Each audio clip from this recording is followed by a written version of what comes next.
സങ്കീർത്തനങ്ങൾ അദ്ധ്യായം 34. ദൈവത്തിൻ്റെ സംരക്ഷണം. കർത്താവിനെ ഞാൻ എന്നും പുകഴ്ത്തും. അവിടുത്തെ സ്തുതികൾ എപ്പോഴും എൻ്റെ അധരങ്ങളിലുണ്ടായിരിക്കും. കർത്താവിൽ ഞാൻ അഭിമാനം കൊള്ളുന്നു. പീഡിതർ കേട്ട് ആനന്ദിക്കട്ടെ. എന്നോടൊത്ത് കർത്താവിനെ മഹത്വപ്പെടുത്തുവിൻ.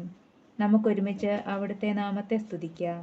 ഞാൻ കർത്താവിനെ തേടി, അവിടുന്ന് എനിക്കുത്തരമരുളി. സർവ്വഭയങ്ങളിലും നിന്ന് അവിടുന്ന് എന്നെ മോചിപ്പിച്ചു. അവിടുത്തെ നോക്കിയവർ പ്രകാശിതരായി, അവർ ലജ്ജിതരാവുകയില്ല. ഈ എളിയവൻ നിലവിളിച്ചു, കർത്താവ് കേട്ടു. എല്ലാ കഷ്ടതകളിലും നിന്ന് അവനെ രക്ഷിക്കുകയും ചെയ്തു. കർത്താവിൻ്റെ ദൂതൻ ദൈവഭക്തരുടെ ചുറ്റും പാളയമടിച്ച് അവരെ രക്ഷിക്കുന്നു. കർത്താവ് എത്ര നല്ലവനെന്ന് രുചിച്ചറിയുവിൻ. അവിടുത്തെ ആശ്രയിക്കുന്നവൻ ഭാഗ്യവാൻ. കർത്താവിൻ്റെ വിശുദ്ധരെ അവിടുത്തെ ഭയപ്പെടുവിൻ. അവിടുത്തെ ഭയപ്പെടുന്നവർക്ക് ഒന്നിനും കുറവുണ്ടാവുകയില്ല. സിംഹക്കുട്ടികൾ ഇര കിട്ടാതെ വിശന്നു വലഞ്ഞേക്കാം.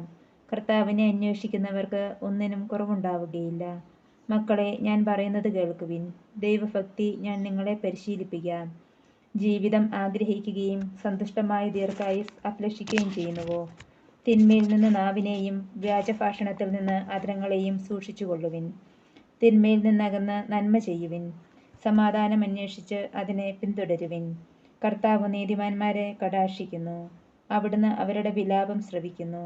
ദുഷ്കർമ്മികളുടെ ഓർമ്മ ഭൂമിയിൽ നിന്ന് വിച്ഛേദിക്കാൻ കർത്താവ് അവർക്കെതിരെ മുഖം തിരിക്കുന്നു. നീതിമാന്മാർ സഹായത്തിന് നിലവിളിക്കുമ്പോൾ കർത്താവ് കേൾക്കുന്നു. അവരെ സകലവിധ കഷ്ടതകളിൽ നിന്ന് രക്ഷിക്കുന്നു. ഹൃദയം നുറുങ്ങിയവർക്ക് കർത്താവ് സമീപസ്ഥനാണ്. മനമൊരുകിയവരെ അവിടുന്ന് രക്ഷിക്കുന്നു. നീതിമാന്റെ ക്ലേശങ്ങൾ അസംഖ്യമാണ്.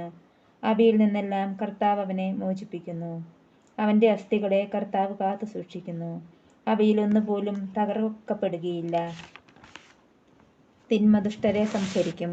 നീതിമാന്മാരെ ദൂഷിക്കുന്നവർക്ക് ശിക്ഷാവിധിയുണ്ടാകും. കർത്താവ് തൻ്റെ ദാസരുടെ ജീവനെ രക്ഷിക്കുന്നു. അവിടുത്തെ ശരണം പ്രാപിക്കുന്നവർ ശിക്ഷയ്ക്ക് വിധിക്കപ്പെടുകയില്ല.